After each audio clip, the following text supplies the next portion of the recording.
네, 오늘 일장 탑10 출발합니다. 오늘은 한국투자증권 이프랜드에어 김민진 차장 함께하겠습니다. 어서 오세요. 네, 안녕하세요. 네, 자 오늘 리스트를 한번 쭉 보시면 두산 에너빌리티가 오랜만에 또 이름 올렸고 반도체는 여전히 조금 갈팡질팡한 움직임, 2차 전지도 눈에 띄고 바이오 쪽에서 유한양행과 에이벨 바이오 포착되고 있습니다. 이제 TSMC 실적이 오늘 오후에 발표가 되는데요. 지금 시간의 거래에서 상승을 하고 있습니다. 많은 시장 투자자들이 TSMC 실적 좋을 거라고 예상을 하고 있잖아요, 네. 사장님. ASML이 어닝 쇼크까지는 아니고 이제 실적 실망감이 좀 매물에 출회가 되면서 반도체가 빠졌는데 만약에 TSMC가 오늘 호실적 발표하면 반도체가 다시 살아나는 분위기 좀 가져갈 수 있을까요? 네, 사실은 뭐 그런 기대감들이 좀 있겠지만은 저는 이제 어제 하락을 지우는 정도, 이 정도의 흐름이 아닐까 이렇게 판단을 하고 있고요. 가장 큰 이유는 ASML이 좋다고 해서 혹은 ASML이 나쁘다고 해서 우리나라 반도체 시장에 영향력이 얼마나 있을 것이냐. 사실 이제 ASML의 실적 부진은요, 결국은 이제 인텔과 뭐 삼성전자 이런 쪽에 투자 지연이 만들어진 이슈고, 이 투자 지연이 사실은 반도체 섹터 혹은 업황에 무조건 나쁘다라고만 볼 수는 없는 섹터입니다.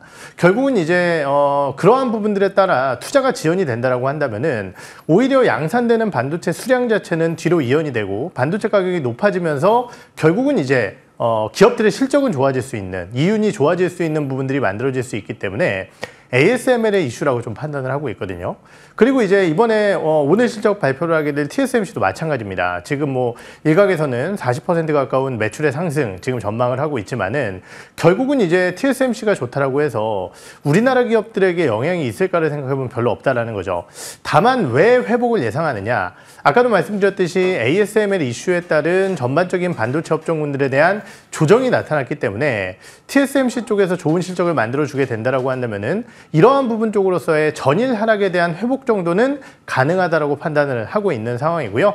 다만 이제 미국 시장의 흐름을 살펴보게 되면은 어제 같은 경우 마이크론 테크놀로지라든지 엔비디아가 상당히 좋은 주가 흐름을 보였음에도 불구하고 랩리서치, 어플라이드 머티리얼즈, KLA 이런 기업들 모두가 주가가 상당히 부진했었습니다. 그렇다고 한다면은 국내 기업들 같은 경우도 결국은 과거와 같은 투자 사이클에서 대표적인 뭐 소부장 업체들 이런 쪽에 대한 강세가 나타나기에는 약간 어렵지 않을까, 이러한 부분들도 고려를 해보셔야 될 것 같습니다. 알겠습니다. 내일의 그 상승은 그냥 어제의 하락을 좀 지우는 정도가 될 거다라고 말씀 주셨는데 사실 TSMC가 또 가이던스에 영향을 좀 많이 줍니다. 네.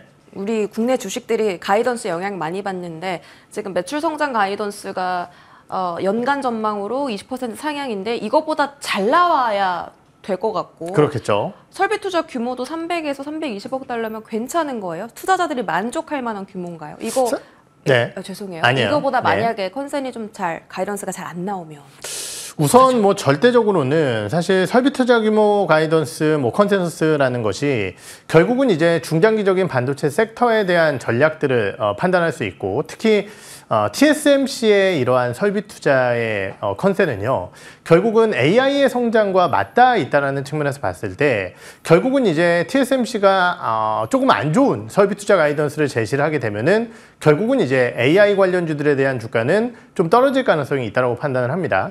하지만은 계속적으로 여러분들께 많이 말씀을 드렸었던 것 같은데요. 지금 미국의 빅테크 업체들, 플랫폼 업체들 같은 경우는 AI 투자에 멈출 생각이 전혀 없는 상황이고요.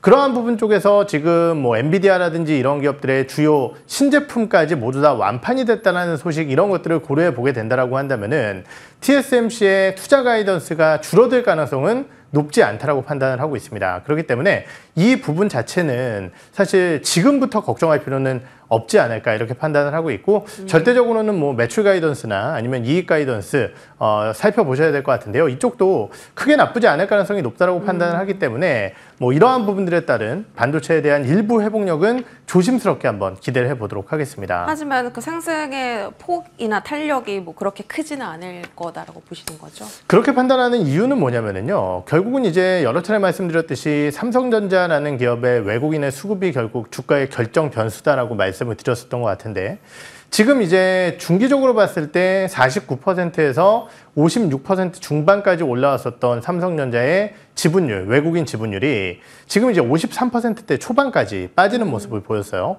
그런데 이제 우리가 중단선이라고 하게 된다면은 아직까지는 53% 거의 다 팔았지만은 네. 외국인의 매도가 조금 더 나올 가능성이 있다는 그래요? 거고 이거는 이제 중단선 기준이고요.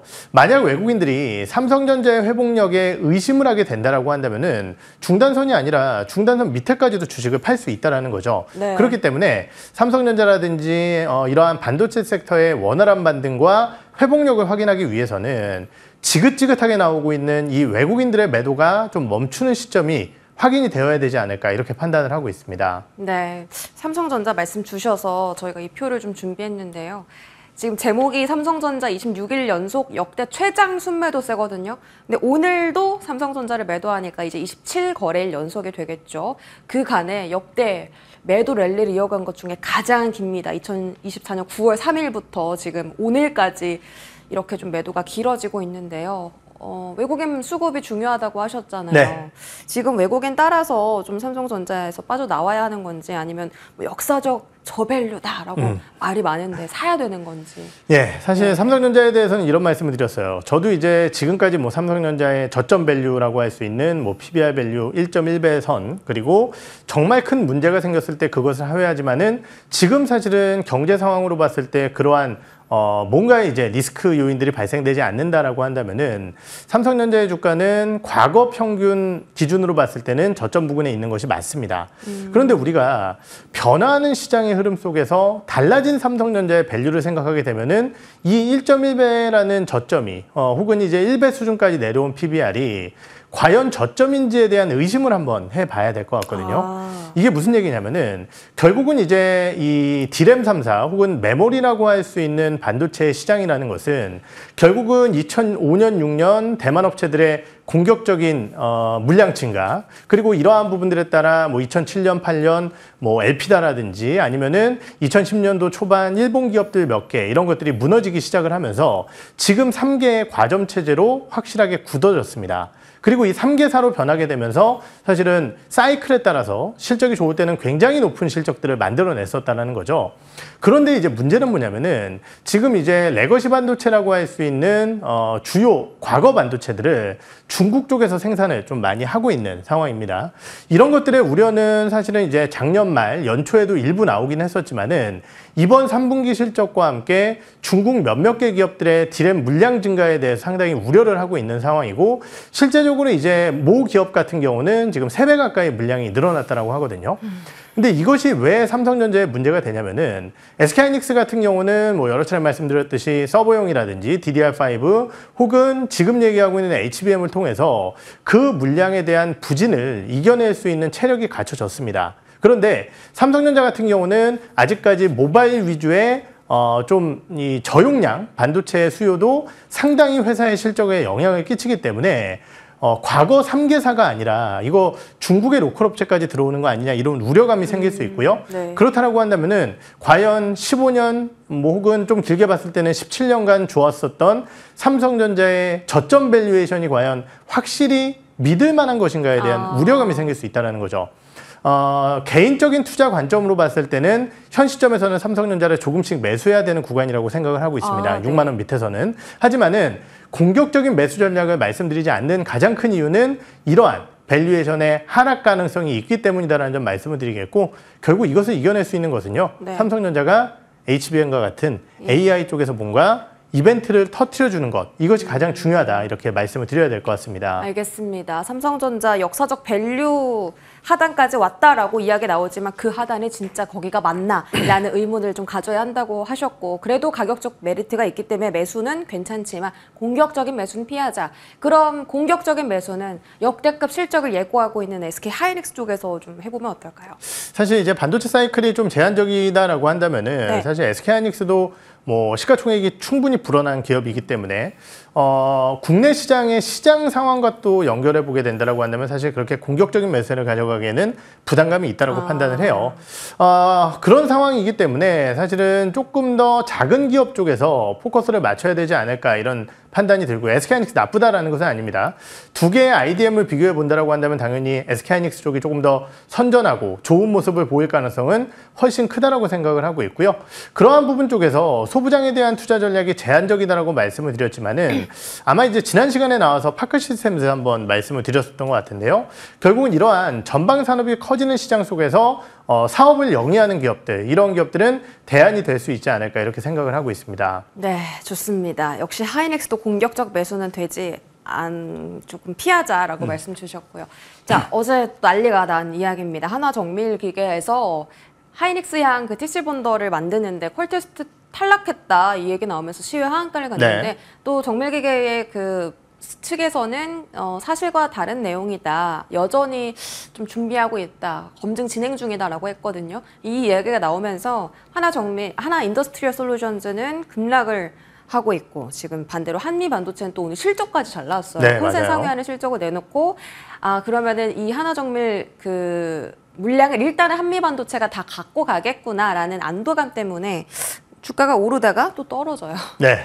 이 두 장비 업체의 주가 흐름은 어떻게 좀 판단을 해야 될까요? 네, 회사가 이제 즉시 부인 보도를 좀 냈죠. 그런데 저는 그렇게 생각을 하고 있습니다. 이 공방 자체는요, 사실 아무 의미가 없다. 없어요. 왜냐면은 안 됐으니까 기사가 어떻게 보면 맞는 거고요. 네. 됐으면은 됐다고 얘기를 하겠죠.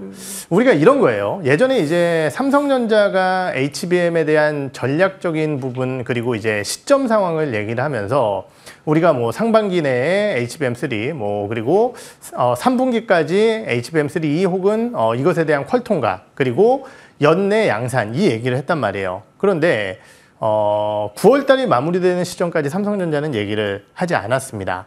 그렇다라고 한다면 결국은 약속이 어겨진 거죠. 지금 하나 인더스트리얼 솔루션즈, 하나 인더스트리얼이라고 좀 짧게 부르도록 하겠습니다. 이 기업이 우리 열심히 하고 있어 라고 아무리 얘기를 해봤자 결국은 퀄 통과가 되지 않으면은 아무 의미 없는 얘기라는 부분이겠죠. 네. 그렇기 때문에 결국은 지금 이러한 논쟁 속에서 어제 주가의 하락은 아무래도 이제 단독 기사와 함께 나타나는 모습을 보였지만은 결국은 중장기적으로 봤을 때 저는 이 하나 인더스트리얼의 하이브리드 본더, 기본 이제 한미반도체 TC 본더와 이제 대비되는 제품이겠죠. 이 제품군을 결국은 SK하이닉스와 공동 개발을 하고 있다는 측면에서는 멀리 봤을 때는 이 제품의 성공 가능성은 그래도 절반 이상 있다라고 저는 판단을 하고 있지만은 문제는 뭐냐면은요. 그러면은 들어왔을 때 니네 물량은 얼마야? 라고 생각을 했을 때 제가 이제 뭐 당사의 반도체 애널리스트라든지 아니면 여러 채널 체크를 통해서 점검을 해봤을 때는 그래도 주 물량 자체는 한미반도체가 훨씬 더 많이 가져갈 것이다라는 얘기를 하고 있기 때문에 결국은 투자 관점에서 봤을 때는 한미반도체가 훨씬 더 우위의 흐름을 보일 것이다, 이렇게 판단을 하고 있습니다. 하이브리드 본더를 또 한미반도체가 개발도 하고 있고 네. 결국 우위는 한미반도체가 될 거다라고 하는데 이제 투자자분들께서 걱정하는 건 가격적인 밸류거든요. 밸류가 그렇죠. 이미 다 반영된 거 아니냐, 이 가격대면. 그래서 오늘 또 한미반도체가 윗골이 달면서 상승분을 반납하는 게 아닌가 싶은데 이쪽에 대한 판단은요? 네, 사실 밸류에이션이라는 것은 반도체 업황이 다시 개선이 되게 된다라고 한다면은 사실 AI를 필두로 한 주요 반도체 소부장 쪽 같은 경우는 더 높은 밸류에이션을 받을 수 있다라고 생각을 합니다. 오늘 한미반도체가 이렇게 실적이 좋았음에도 불구하고 주가가 부진한 가장 큰 이유는 전반적인 반도체 섹터가 좋지 않은 상황이기 때문이다라고 저는 판단을 하고 있고요. 여기서 밸류에이션의 확장은 실적이 좋아지고 있으니까 밸류에이션의 확장이 아니더라도 밸류는 자동적으로 떨어지는, 그러니까 주가가 급등하지 않고 주가가 횡보한다라고 가정을 하면은 밸류에이션의 매력도는 점점 더 높아지는 것이거든요. 그렇기 때문에 결국은 지금 상황에서 한미반도체는 다른 반도체 섹터들의 혹은 반도체 종목군들의 주가의 회복력이 더 중요하지 않을까, 이렇게 판단을 하고 있습니다. 알겠습니다. 반도체 이야기 들어봤고요. 자, 오늘 두산에너빌리티를 외인 기관이 동반 순매수하고 있습니다. 거기다가 뭐 서전기전 상한가까지 갔고요.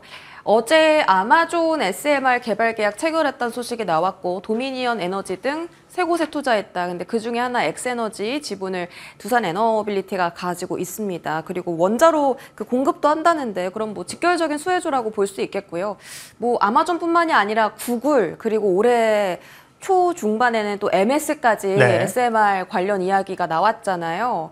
최근 60일 수급 동향 보면 개인, 외인, 기관 반대 흐름이네요. 개인은 다 파는데 이제 외인 기관 들어가고 있어요. 네. 잘 안 보이긴 한데.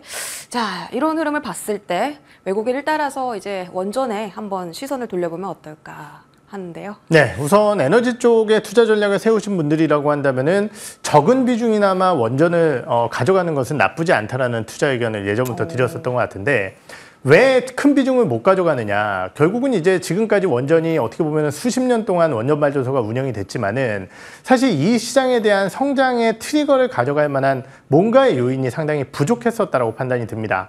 거기에 더해서 여러 가지 이제 환경에 대한 이슈까지 더해지면서 오히려 원전 산업은 축소에 축소를 거듭했었기 때문에 어려운 흐름을 보였었다라는 거죠. 하지만은 AI 쪽에서 원전이라는 것을 바탕으로 한 전력의 공급을 증가시킨다라고 한다면은 드디어 트리거가 만들어졌다라는 측면에서 원전주들의 향후 전망 자체는 과거보다는 정말 훨씬 밝아졌다 이렇게 판단을 하고 있고요. 네. 또 하나는요. 결국 이제 이러한 원전 정책들은 결국 정책 관련된 부분과 상당히 밀접하게 연관이 되어 있습니다. 네. 그런데 결국은 이제 우리나라 같은 경우도 뭐 크게 두 개의 양당 체제에서 여권 같은 경우는 원전을 수호하고 있고 야권 같은 경우는 사실 원전을 밀어내는 예. 과거의 정책들이 있었죠. 그런데 어제 이제 원전주들이 올라오면서 뉴스상으로 좀 소개됐던 내용은 이재명 대표 지금 원전을 포기할 필요가 없다 이런 얘기를 좀 했다라는 거죠. 야당에서. 그렇죠. 예. 일각에서는 이런 것들을 보면서 야당에서 원전 탈출에 대한 출구 전략을 찾는 거 아니냐. 그러니까 그들의 그 여러 가지 정책적인 부분들의 출구 전략을 조용히 펼쳐서 네. 원전 쪽을 이제 지원하는 거 아니냐 이런 기대감들이 있었다라고 한다면은 대내적인 부분으로서의 정책적인 리스크의 축소 그리고 대외적인 부분으로서의 AI의 성장 이런 것들이 맞닿아 있기 때문에 원전 관련주들에 대한 기대감은 유효합니다. 근데 이제 제가 말씀드렸듯이 왜 원전 관련주들을 그럼 세게 나오면 안 되냐? 사실 원전이라는 것이 굉장히 오랜 이 하나를 만들기 위해서는 굉장히 오랜 시간이 필요하고 엄청 오래 걸리죠. 예. 그렇죠. 거기에 대해서 지금 얘기하고 있는 이 SMR이라는 것 자체도 사실은 기술적인 부분이 완전히 동화되기 위해서는 상당한 시간이 걸릴 것이다라고 판단을 하고 있습니다. 그래서 이런 것들을 봤을 때는 지금은 성장의 초입 구간이라고 생각을 하고 만약에 이런 것들을 뒤집어 엎을 수 있을 새로운 동력원이 나올 리스크를 아예 없다라고 할 수는 없기 때문에 네. 그러한 부분들을 고려해 봤을 때는 뭐 내 포지션 내에서 일부 비중을 원전주로서 좀 대응하는 것 이 정도가 좋은 투자 전략이 아닐까 이렇게 판단을 하고 있습니다. 저 그럼 궁금한 게 그 대형주가 두산 에너빌리티만 영향을 받는 거예요. 오늘처럼 원전 소형주 다 가는데 네. 그런 것보다 그냥 두산 에너 하나만 딱 보는 게 맞아요. 사실 좀 공격적인 투자자라고 한다면은 오늘 주가 올라온 순서대로 보시는 게 맞습니다. 그래요? 지금 이제 서정기전이라든지 아니면 이제 우진엔텍 네. 이런 기업들이 주가가 상당히 탄력적이죠. 그렇기 때문에 이런 기업들을 위주로 보시는 게 좋으실 것 같고요. 사실 요새는 뭐 해외 주식 쪽에서도 워낙 투자할 자원들이 많은데 어제 이제 미국 주식 차트를 좀 보다가 SMR이라는 기업 차트를 보면서 뉴스케일 파워죠. 예. 차트를 보면서 고점 뚫으면 이제 좀 가겠구나 이렇게 생각을 했었는데 어제 무려 40% 가까이 급등을 했어요. 이런 것들을 보면은 국내뿐만이 아니라 해외 쪽까지 다양한 원전 밸류 체인에 대한 기대 요인은 유효하지 않을까 이렇게 판단을 하고 있습니다. 좋습니다. 자, 저희 이제 수주 일정 이렇게 나와 있는데 뭐 체코 포함해서 폴란드, 아랍에미리트, 튀르키예 등등 이런 이슈에 대한 모멘텀을 가지고 또 투자에 접근하는 것도 나쁘지 않아요. 이건 그냥 단기인가요? 저는 이 내용도 상당히 중요하다고 판단을 하고 있는데요. 결국은 이제 체코가 우리나라 원전을 선택했다는 것이 네. 굉장히 의미가 있다고 생각을 합니다. 결국은 이제 같은 유럽 권역 내에서 프랑스, 어떻게 보면 같은 권역이잖아요. 그런데 그쪽의 기업을 포기하고 우리나라를 선택했다는 것은 뭐 일부 이제 여러 가지 국정감사라든지 이런 데서 너무 싸게 한 거 아니냐 이런 얘기 하고 있지만은 사실 그 내부 사정 자체는 모르겠지만은 가격적인 부분뿐만이 아니라 이 프랑스 기업들이 지금까지 보여줬었던 납기율에 대한 약속 네. 거의 지킨 적이 없거든요. 이런 것들을 고려해 보면은 우리나라가 만약 체코 원전 쪽에서 좋은 성과를 거두게 된다라고 한다면은 이 완전 선진국이라고 할 수 있는 뭐 영국이나 주변 국가들 같은 경우야 당연히 이제 뭐 프랑스 거 쓰겠죠. 하지만은 조금은 그러한 부분들이 떨어진다고 표현하기는 그렇지만 그냥 숫자상으로 경제 여건이 좀 제한적인 국가들, 대표적으로 이제 동유럽 국가들 같은 경우는 네. 우리나라의 원전을 사용할 가능성이 높고 이것은 우리 K 국방에서도 확인을 한 부분입니다. 결국은 독일제 레오파드 전차라든지 이런 것들 굉장히 좋지만은 비싸니까 결국은 현대로템이라든지 이런 것들 사용을 하는 것이거든요. 그래서 이런 것들을 봤을 때는 원전주들 앞으로의 수주 성과, 특히 동유럽이나 중동 쪽에서의 수주 성과 잘 지켜보셔야 될 것 같습니다. 좋습니다. 이슈 한번 잘 체크를 해보도록 하겠습니다. 지금까지 한국투자증권 김민진 사장과 이야기 나눴습니다. 고맙습니다. 네.